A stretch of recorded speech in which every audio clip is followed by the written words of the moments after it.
3 ദിവസത്തെ CPM കേന്ദ്ര committee യോഗത്തിന് കൂടി ഇന്ന് ഡൽഹിയിൽ തുടക്കമാകുകയാണ് എന്നുള്ളതാണ്. കേരളം, തമിഴ്നാട്, ബംഗാൾ സംസ്ഥാനങ്ങളിലെ തെരഞ്ഞെടുപ്പിന്റെ പ്രാഥമിക അവലോകനം കേന്ദ്ര കമ്മിറ്റിയിൽ ഉണ്ടാകും എന്ന് തന്നെയാണ് മനസ്സിലാക്കാൻ കഴിയുന്നത്.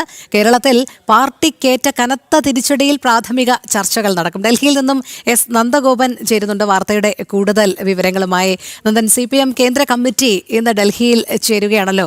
തൊട്ട് മുൻപുള്ള വാർത്ത നമ്മൾ പരിശോധിച്ചത് ഈ കേരളത്തിലെ പരാജയ കാരണം പാർട്ടി വിലയിരുത്തുമ്പോൾ അവർക്ക് അനുകൂലമാകുന്ന തരത്തിലുള്ള ഒരു ചോദ്യാവലിയൊക്കെ ഇങ്ങനെ തയ്യാറാക്കി റെഡിയാക്കി വെച്ചിരിക്കുകയാണ്. ഒരു തരത്തിലും നേതൃത്വത്തെ ബാധിക്കാത്ത തരത്തിലുള്ള ഒരു ചോദ്യാവലിയാണ്. ഇന്നെന്തായാലും ഈ കേന്ദ്ര കമ്മിറ്റി യോഗം ചേരുമ്പോൾ വിശദമായി തെരഞ്ഞെടുപ്പിലേറ്റ ആ കനത്ത പരാജയം അത് ചർച്ചാ വിഷയമാകും എന്നുള്ള കാര്യത്തിൽ സംശയമില്ലല്ലോ, അല്ലേ?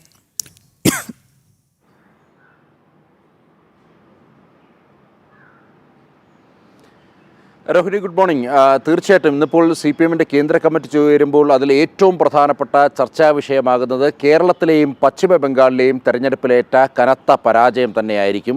കഴിഞ്ഞ ആഴ്ച PB യോഗം, പോളിറ്റ് ബ്യൂറോ യോഗം ചേർന്നിരുന്നു. ഈ യോഗത്തിൽ ഇതുമായി ബന്ധപ്പെട്ട ചില പ്രാഥമിക വിലയിരുത്തലുകളുണ്ടായി. ഈ വിലയിരുത്തലുകൾ എന്ന് പറയുന്നത് തോൽവി അത് ഒരു കൂട്ടായ ഉത്തരവാദിത്തമാണ് കേരളത്തിലെ എന്നുള്ളതാണ്. അതിൽ പിണറായി വിജയനെ മാത്രം കുറ്റപ്പെടുത്താൻ കഴിയില്ല എന്നുള്ളതാണ് പ്രധാനമായും PB യോഗം വിലയിരുത്തിയത്. ഇന്നിപ്പോൾ കേന്ദ്ര കമ്മിറ്റി യോഗം ചേരുമ്പോൾ PB യോഗത്തിൽ ഉണ്ടായിരുന്ന അല്ലെങ്കിൽ PB യോഗത്തിൽ ചർച്ച ചെയ്തതുമായി ബന്ധപ്പെട്ടുള്ള റിപ്പോർട്ടുകൾ ഇന്നിപ്പോൾ കേന്ദ്ര കമ്മിറ്റി യോഗത്തിൽ അവതരിപ്പിക്കും. ആ റിപ്പോർട്ടിന്മേൽ കൂടുതൽ ചർച്ചകൾ നടക്കും എന്നുള്ളതാണ് അറിയാൻ കഴിയുന്നത്.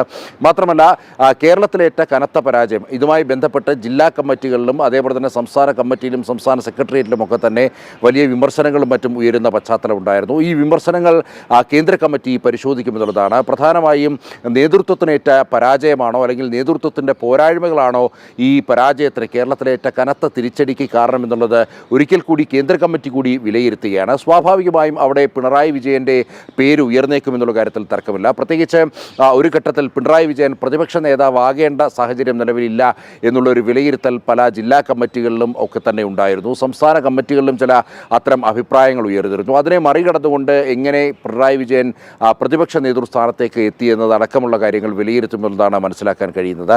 അതിനൊക്കെ അപ്പുറത്തേക്ക് പശ്ചിമ ബംഗാളിൽ എന്തുകൊണ്ട് തോൽവി ഏറ്റുവാങ്ങി എന്നുള്ളതാണ്. പശ്ചിമ ബംഗാളിൽ ചില മണ്ഡലങ്ങളിൽ മത്സരിക്കാനായി ഇത്തവണ വിജയപ്രതീക്ഷയായിരുന്നു പശ്ചിമ ബംഗാളിൽ CPM മുന്നോട്ട് വെച്ചിരുന്നത്. മാത്രമല്ല, ഏതാണ്ട് 25 വർഷക്കാലത്തോളം പശ്ചിമ ബംഗാൾ ഭരിച്ച ഒരു പാർട്ടി എന്ന നിലയിൽ പിന്നെ എന്തുകൊണ്ട് അവിടെ വീണ്ടും ഈ കനത്ത പരാജയത്തിന് വഴിവെച്ചു എന്നുള്ള കാര്യം സ്വാഭാവികമായും ചർച്ച ചെയ്യപ്പെടും. ഏതായാലും ഒരു കാര്യം ഉറപ്പാണ്, നേതൃത്വത്തിനെ സുരക്ഷിത സ്ഥാനങ്ങളിലേക്ക് മാറ്റി നിർത്തിക്കൊണ്ടുള്ള റിപ്പോർട്ടുകളാകും അല്ലെങ്കിൽ അത്തരം ചർച്ചകളാകും ഇന്നും കേന്ദ്ര കമ്മിറ്റിയിൽ നടക്കുക എന്നുള്ള കാര്യത്തിൽ തർക്കമില്ല.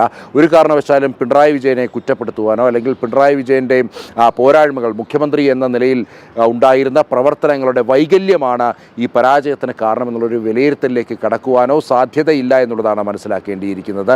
MA ബേബി അടക്കമുള്ളവർ സ്വാഭാവികമായും പിണറായി വിജയന് അനുകൂലമായ നിലപാട് സ്വീകരിക്കുമെന്നുള്ള കാര്യത്തിൽ തർക്കമില്ല. ഏതായാലും വളരെ വിശദമായ ചർച്ചകൾ ഈ തെരഞ്ഞെടുപ്പ് തോൽവി സംബന്ധിച്ച് ഇന്ന് കേന്ദ്ര കമ്മിറ്റിയിൽ ഉണ്ടാകുമെന്നുള്ളതാണ് ലഭ്യമായ സൂചനകൾ.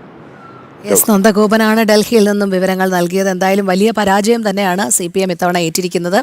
അതുകൊണ്ട് തന്നെ ഈ പഠനങ്ങളും അവലോകനങ്ങളും ഒക്കെ ഒരു തിരുത്തലിന് തയ്യാറാകട്ടെ എന്നുള്ളത് തന്നെയും ഒക്കെ നമ്മുടെ മുന്നിൽ വലിയൊരു ഉദാഹരണമായി നിൽക്കുന്നുണ്ട്. അപ്പോൾ അത് കഴിഞ്ഞ കുറെ നാളുകളായി അവർ അനുഭവിച്ചുകൊണ്ടിരിക്കുകയാണ്.